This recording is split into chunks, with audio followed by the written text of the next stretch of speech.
Good day. Okay. Part 17. 17 na. Okay. So, we will continue with our review doon sa plumbing code. Kaya nga, kasi yung purpose ng lectures nga na to, free online review for the licensure examination for master plumbers, at saka the same time we will discuss how to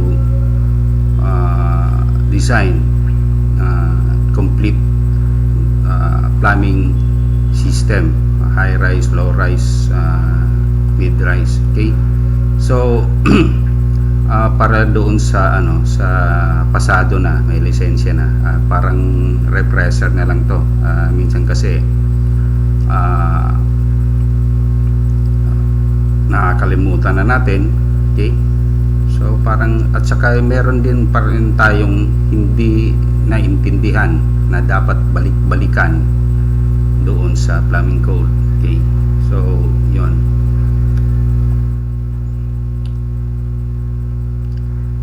Next chapter is administration regarding permits. So yun. So kung nakikita nyo doon sa monitor nyo, okay, ito yung processing of application of building permit flow chart na na-publish doon sa revised IRR ng National Building Code. Okay, kung makikita mo, receiving, then relocation survey, plan report, so yun yung steps. Then architectural and accessibility, kasi yun, accessibility, meron din tayong tawag dito, input dyan regarding BP, Batas Pambansa 344 yata yun. Merong mga requirements sa plumbing dyan. Okay, so kung makikita mo, land use zoning,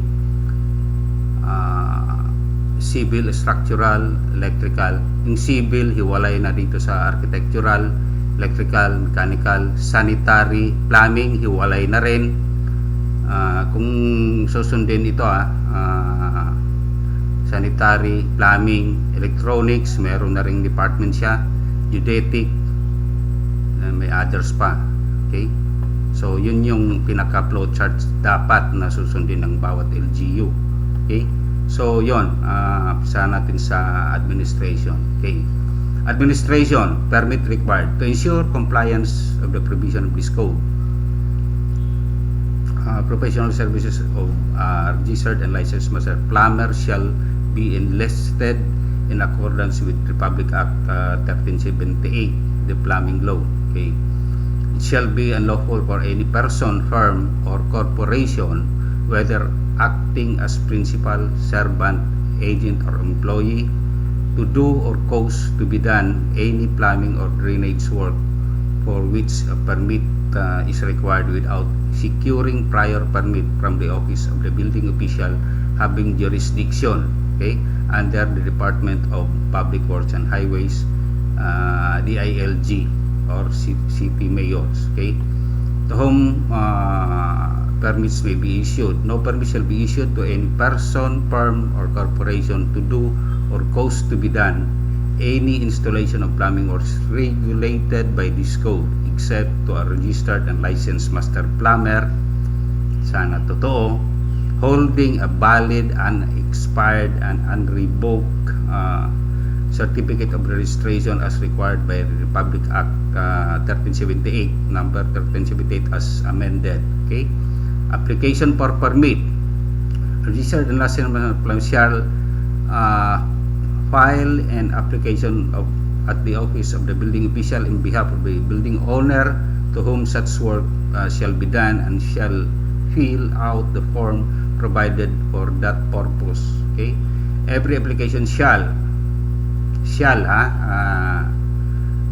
napakabigat na word ito in terms to legal issues. Okay, identify and describe the plumbing work to be covered by the permit for which an application is made.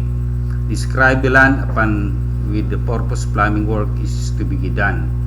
Legal description, street address, or similar descriptions that will readily identify and locate the proposed building or work. Okay, indicate or use the use or occupancy, either public or private yan, for which the proposed plumbing work is intended, to be accompanied by plans, drawings, diagrams, computations, technical specifications, and other data as required in subsection 102.2. Okay, 102.2. So give such other data and information are required by the administrative authority, be signed by owner or permittee who is required to submit evidence to indicate such authority, and be signed and sealed by a registered and licensed master plumber. Okay. Plans and specification. All plumbing plans, drawings, diagrams, design, analysis, computation as required, technical specification, bill of materials, and other documents for all types of occupancy shall be prepared, signed, and sealed by a registered master plumber without limitation, without limitation, sana nga totoo, pursuant to Republic Act 1378 as amended, and shall be submitted in 6 sets of the aforementioned requirement for its application for a permit. So sabi ko nga, yung 6 sets na to, huwag nyong ipako sa 6 sets, ha? Otherwise, kung gusto nyo 6 sets pa rin doon sa quotation nyo, but i-note nyo doon any additional subject to separate payment, yun, para hindi kayo masisingil nyo pa rin kung may mga additional. Okay, information on plans and specifications shall be drawn to scale and tracing paper. So napag-usapan na natin yung dapat 1:50 doon sa requirement ng NBC, National Building Code, ha. Baka maipit kayo dyan, baka talagang i-require, so hindi na kayo nakahanda na kayo. Okay, so tracing paper or cloth and shall be of sufficient clarity to indicate the location, nature, and extent of the work proposed, showing in detail conformance with the provision of this code, relevant laws, ordinances, rules, and regulation. Technical specifications shall submitted shall comply with the provision of existing standards of National Building Code and this code. Okay, permit issuance, application plans, technical specification, and other required documents filed by an applicant for a permit shall be reviewed by the administrative authority. Other concerned departments which verify compliance with other applicable laws may issue such plans. So administrative authority, since meron dapat na department ang plumbing, hiwalay sa lahat ng department, so dapat master plumber din ang mag-verify. Okay, administrative authority finds that the work prescribed is in an application for permit and the plans, specifications, and other documents filed therein conform to the requirement of the plumbing code and other pertinent laws and ordinances, and upon payment of the fees specified on 105, section 105, a permit shall then be issued to the applicant. Okay, so when the administrative authority issues a permit and shall endorse in writing or stamp the plans and specification as approved, such approved plans and specifications shall not be changed, modified, or altered without authorization from the administrative authority, and all work shall be done in accordance with approved plans and specification. So ang ginagawa natin dito, parang pag may mga changes, so ginagawa na lang ng as-built, tapos doon na lang sa tawag dito, doon na lang sa pag file ng occupancy permit, doon na lang natin i-ano yung mga changes, di ba? So yun yung ginagawa natin, hindi na natin binabalik doon muna sa authorities having jurisdiction. Okay? So, administrative authority may issue a partial permit for the construction or of a part of a large and or complicated plumbing system before the entire plans and specification for the whole system have been submitted or approved, provided adequate information and detailed statement have been filed, complying with all pertinent requirements of this code. Okay? The holder of such partial permit may proceed at his own risk without assurance that the final permit for the entire building, structure, or plumbing system will be granted. Okay, tandaan nyo yan. At least nabasa natin ulit yung may mga lisensyado na, nakakalimutan na itong mga ano na to. So, retention of plans. One set of approved plans, specification, computation, and related data shall be retained by the administrative authority. So, may iwan doon sa 2 sets of approved plans, specification, and data shall be returned to the applicant and owner. Okay, one set will be one set of which shall be kept at the job site at all times while the work is in progress. Okay, so validity of permit. Issuance of a permit or approval of plans and specifications shall not be construed as a permit to violate any provision of this plumbing code or any other applicable ordinances. Okay, the issuance of a permit based on submitted specifications and other documents shall not prevent the administrative authority from thereafter requiring the correction of error on said plans. So, specification and other documents and from stopping an ongoing plumbing installation violative of this code or other pertinent ordinances of this jurisdiction. So, yon, issuance of a permit based on submitted plans can prevent the administrative authority from thereafter requiring the correction or error. So, may karapatan pa rin ang administrative authorities having jurisdiction. Okay, expiration. A plumbing permit issued under the provision of this code shall expire and become null and void if the plumbing work authorized therein is not commenced within 1 year from the date of such permit, or if the plumbing work so authorized is suspended or abandoned at any time after having been commenced for a period of 120 days. So, yun. Kung ma-abandon after 20 days, expired na yon. Tapos 1 year na hindi na umpisahan kahit may permit na, so expired na. In case of renewal of a plumbing permit, a fee equivalent to 1/2 of the amount of the original fee shall be paid. Okay, so yan, maaaring lumabas sa exam yan mga importanteng bagay na yan. Okay, suspension or revocation. The administrative authority may in writing suspend or revoke a permit issued under the provision of this code wherever issued in error or on the basis of incorrect information supplied or in violation of pertinent ordinances, rules, and regulation.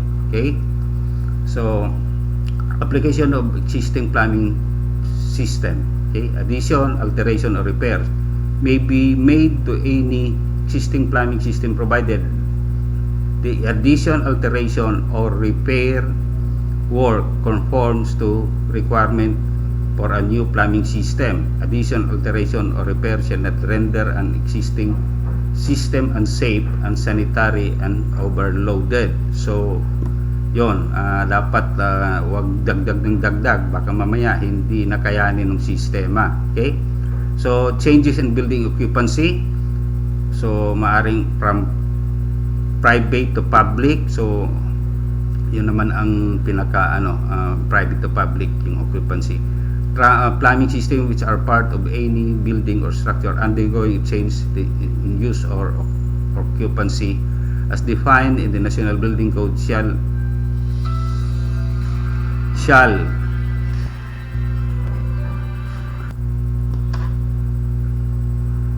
so nasaan na ba tayo?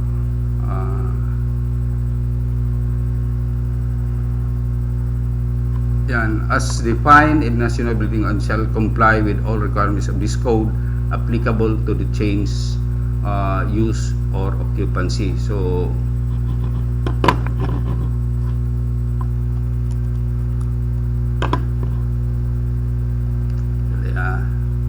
medyo nagulo.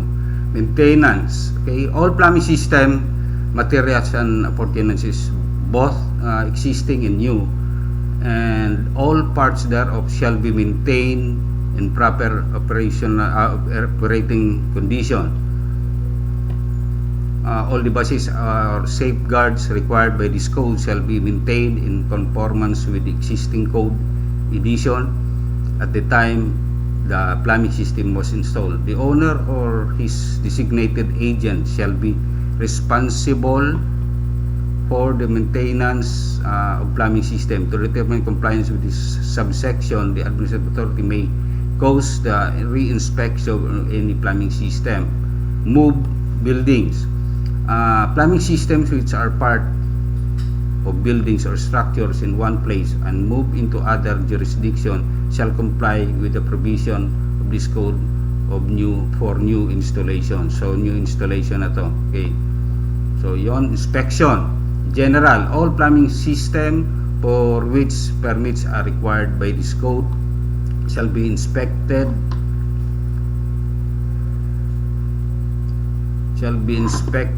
by the administrative authority. Medyo hindi nangyayari ito sa actual. So no portion of any plumbing system shall be concealed until inspected and approved. So ang ginagawa rito, meron tayong yung mga project management team na hina-hire ng owner. So sila na ang nag-aano nito, basta documented lang. Okay, hindi na yung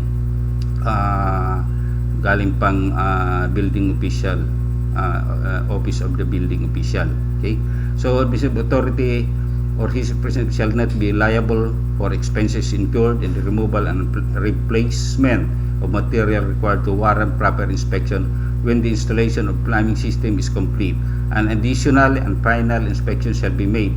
Plumbing system regulated by this code shall not be connected to the water and energy fuel supplies nor to the sewer system until authorized by the administrative authority or other agencies concerned.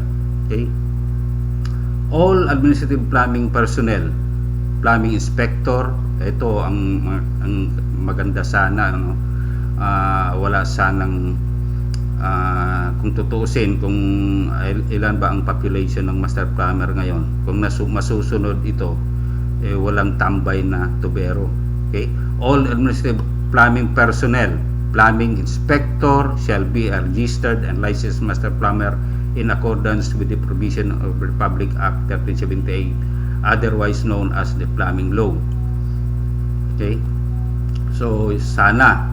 Okay, operation of plumbing equipment. The requirements of this section do not prohibit the operation or use of any plumbing accessory installed to replace existing equipment or fixtures serving an occupied portion of the building.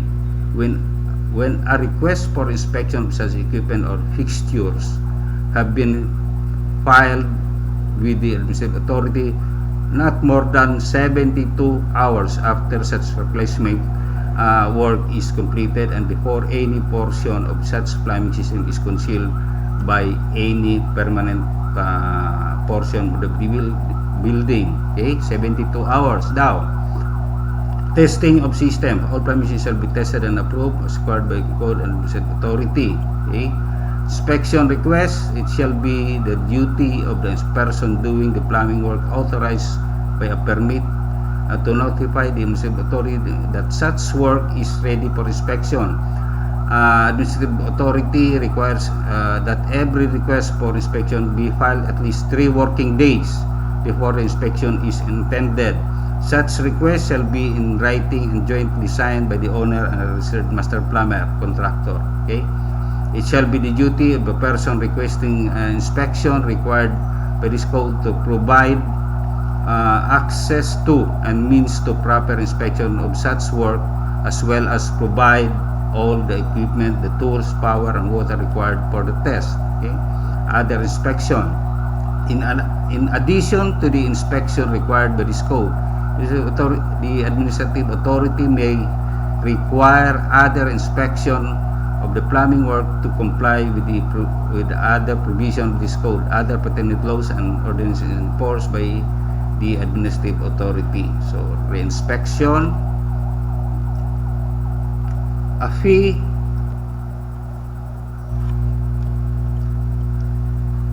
will be charged on the applicant for its inspection or reinspection with a portion of plumbing system for inspection is called for is not completed. Okay, this provision shall not be interpreted as requiring reinspection fees for the first time a job is rejected or failure to comply with the requirement of this code, but as deterrent on the practice of calling for inspection before the job is ready for inspection or re-inspection. So, basahin nyo ulit yan, intindihin nyo mabuti. Okay? Re-inspection fees shall be charged when the approved plans are not readily available to the inspector. For failure to provide access and facilities on the date when the inspection is requested, or for deviating from plans requiring the approval of the authority. To obtain reinspection, the applicant shall file an application in writing on a form furnished by that purpose and pay their inspection fee. Okay? For instance, where reinspection fees have been assessed but pending payment of required fees, no reinspection work will be performed. Okay? Pero hindi, basahin lang natin ito, maaari kasing lumabas itong mga importanteng bagay, although parang hindi nangyayari ito na ang Office of the Building Official or this administrative authority ang nag-inspection. We have a team doon sa mga, lalo na sa malalaking project na merong project management team or construction management team ang silang naatasan mag-inspection, documents all the tawag dito mga nangyayari, then yun yung usual na nangyayari sa site. Okay, permanent connection, no person shall install connection to any water supply line, sewer or storm drainage system described by this code for and for which other application and permits are also required by other agencies before approval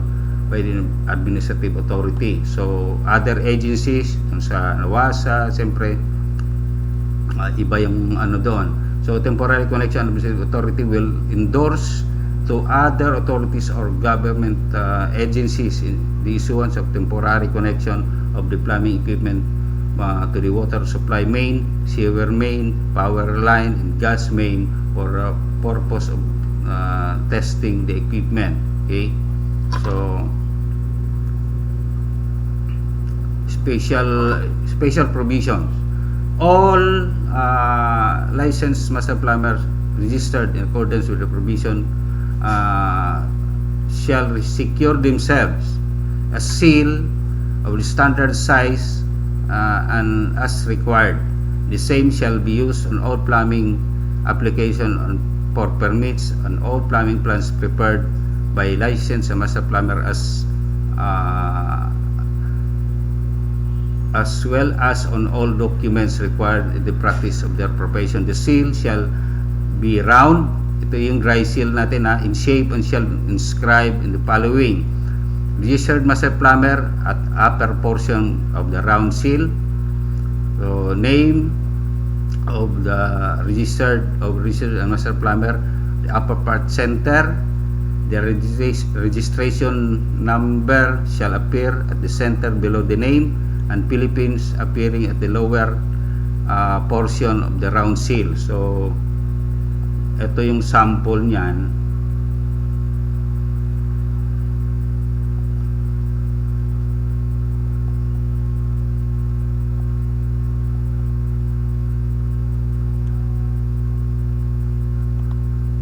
Ano ba yung ano po?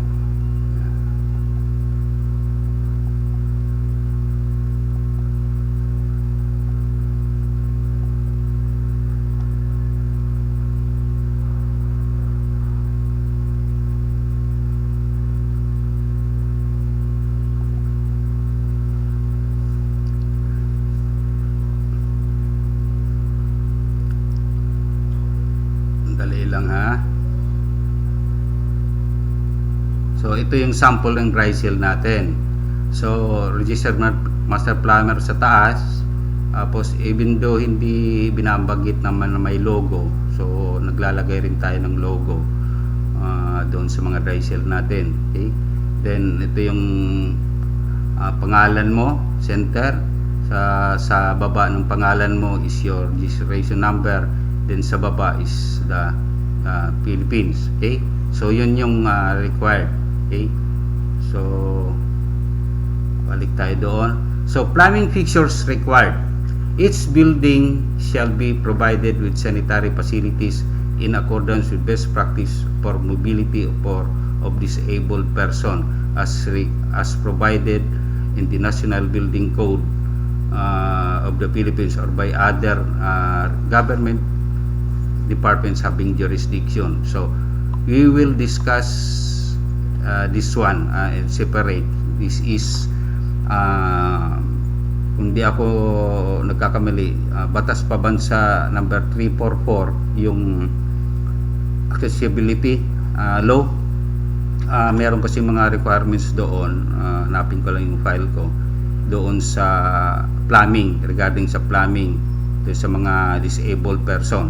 Okay, so yon, sana nakatulong ito, although basa-basa lang, pero maraming parang na-repress tayo dito. Okay, na-repress tayo na ito pala yon, kahit yung mga ang sa ano naman doon sa nagre-review, at least may kasama kayong nagbabasa, hindi nakakaumay, di ba?